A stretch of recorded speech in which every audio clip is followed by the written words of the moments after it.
Welcome back to the channel, everybody. I am JF.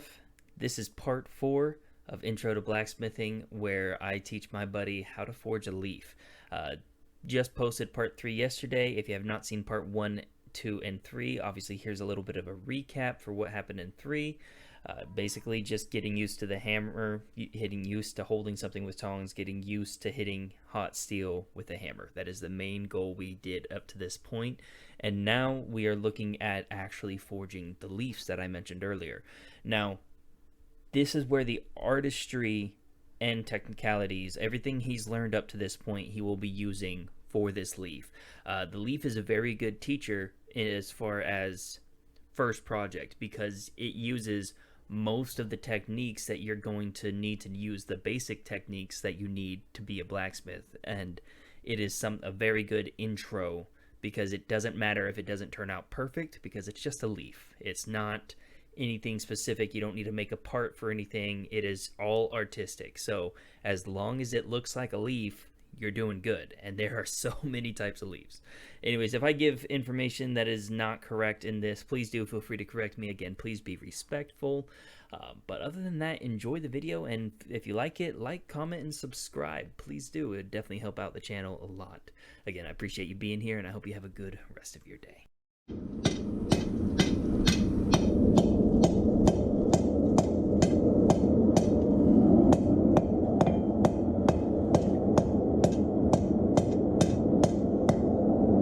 Stop trying to hit it with an angle, because you're trying to hit it outwards.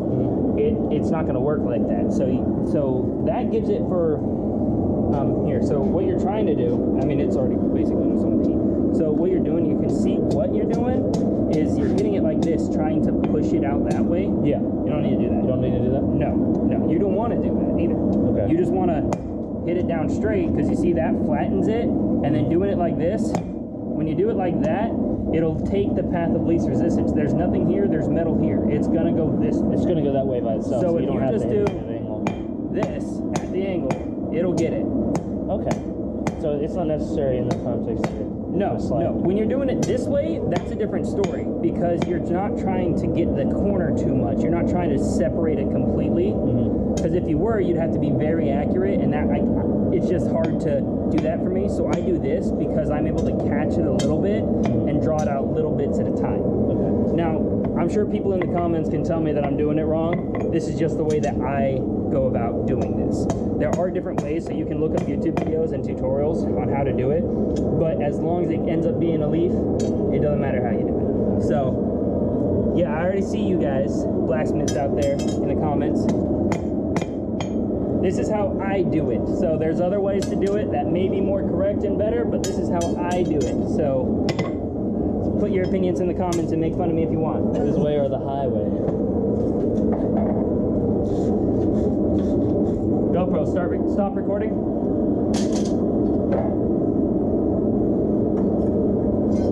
This ain't never getting finished. It's definitely hot now, though. GoPro, stop recording.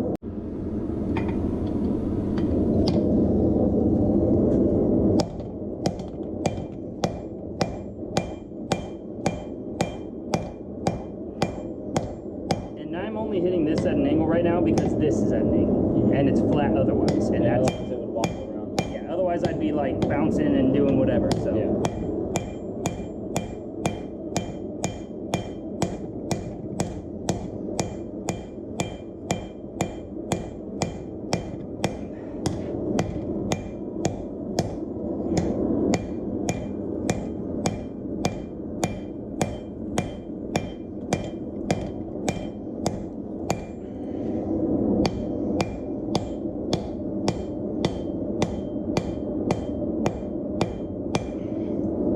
like that to stop it from getting too wide, but hitting it like that forces it to not just widen out, it forces it to squish back together, back long. Like you said, it needs to lengthen out. Yeah, then. GoPro, stop recording.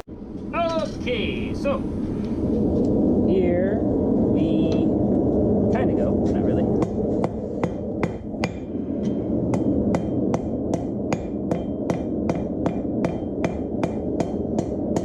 See how the angle's getting there, and I'm just hitting it straight down? Yeah. It's just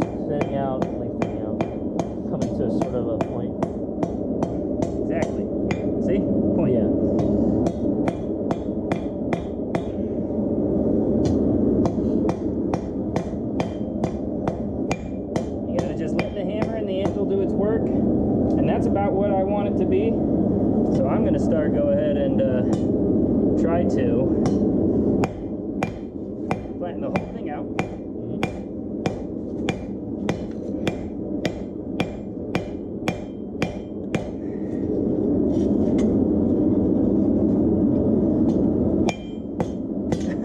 Very coordinated. Well, yours already looks a lot better than mine, that's for sure. Definitely needs work. So another way you can do it is if you can't get it with your left hand, you can hit it with your right hand underneath.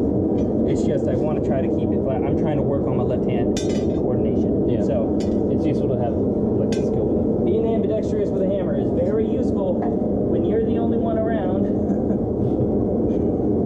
Yours should just about be ready. Honestly, back in the day when like left-handed people were considered like devils or some shit. Imagine having a left-handed blacksmith. No, can't buy none of your shit. Can't buy none of your shit. It's the devil's work, mama. You made it with your left hand.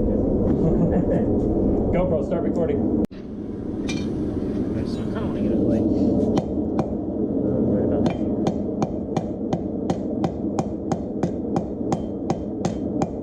That's what I want to do with that. And then you said just do it like this. Yeah, you saw what I did. I just kind of kept hitting the very front of it flat down so that it would become a point. And you don't want to thin it out too long. You just don't want it too long of a leaf. But again, it doesn't matter if you do, because it's a leaf. They're all different. As long as it looks like a leaf, huh? Exactly. That's a weird way to hold that.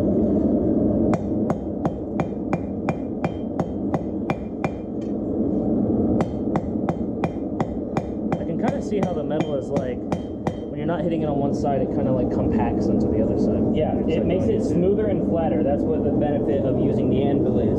And that's why you usually only hit it on, you only need to hit it on two sides in order to get it to draw out.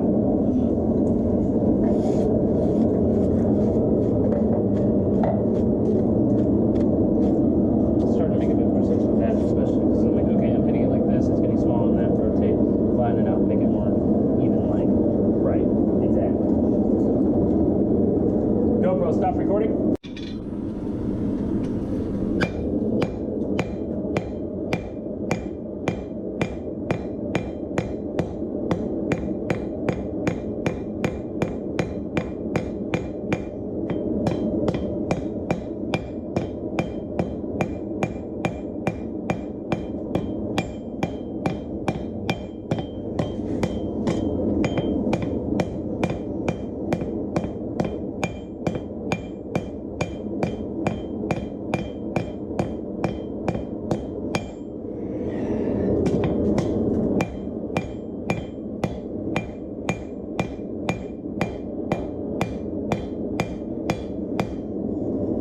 You can, if you're not getting enough angle, you can do this to kind of force yourself to get that angle. Just remember, the more aggressive you get with it, the more hammer marks you're going to see. Now, you don't have to worry about that because you're not selling these, but sure you will. Alright, and then of course you can use this if you want to. You can flatten it out on some sides, but like there's no real point to it. Just this time to kind of also get, whenever it cools down, you look at it, see what you need to do next so you have a plan the next time it's hot. And then you can also just do like minor adjustments and kind of see where you need to hit. Because this is like, half the time I'm not even trying to move this metal or shape it. I'm just like, okay, so if I want it to go that way, or if I want it to be more flat, you know, there's just things that I can do. So I'm thinking about taking this and hitting it on this, and that way I can draw out that angle in only that angle, because that needs to be wider in my opinion. Kind of going for like a heart-shaped leaf, you know, yeah, like a maple leaf with a bit more like something like this kind of shape. Yeah. Well, no, something more like this kind of shape. Oh, okay. And then I can get that point there, and then I can wrap that point around. GoPro, stop recording.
recording.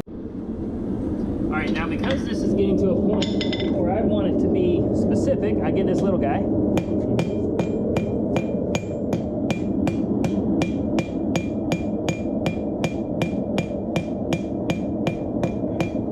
See those hard lines it puts in it? That's why you don't use something like this all the time. But in certain instances, it's very useful. I didn't know what it was going to do, so I just wanted to kind of test it out. Did some?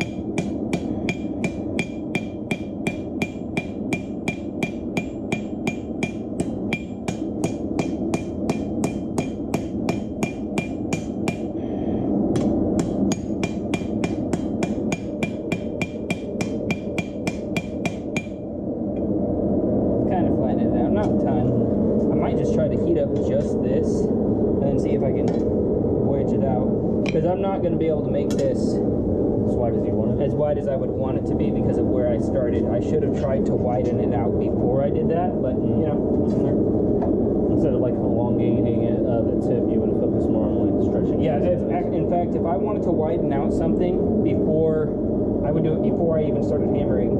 If I needed this wider, I would take the flat end that's already flat, and I would just heat it up as hot as I could get it, and then I would just beat it or just drop it on the bottom to widen it, because that's called upsetting the material, because it will force it. That's actually why. Essentially, you're like, okay, so you got like a shape like this, and when you hit it on the ground, the passage is out, so That's the idea behind this, because if I put this here and I hit it, the other option is I can turn it around and I can hit this side, and all the mats will go down in the bottom. in fact, I might actually heat that up and do that. I just thought about that a long time ago. Where is it?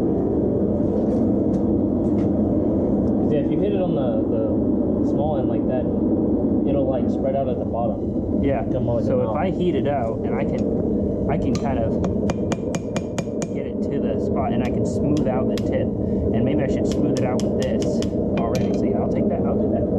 Throw that in there while we're working on these. Another project. What do you learn?